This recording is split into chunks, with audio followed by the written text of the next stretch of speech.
Hello. Hello. This week we went to the Marae. We got there by bus. When we got there, we went into the Marae. But first, we had to be welcomed in order to go in. When we got in, Mr. and Mrs. Te introduced themselves and told us about the history of the Marae. After we got to do our mihis.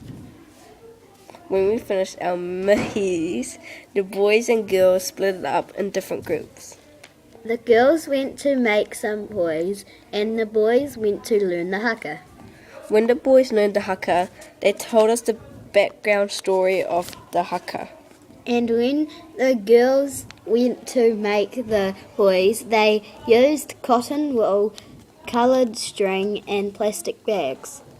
Later that day, the boys performed the haka for the girls twice. And the girls performed eteriki while using the toys. Then after that, we went back to school. And that's all we did that day. Thanks. Thanks for watching. Bye. Bye.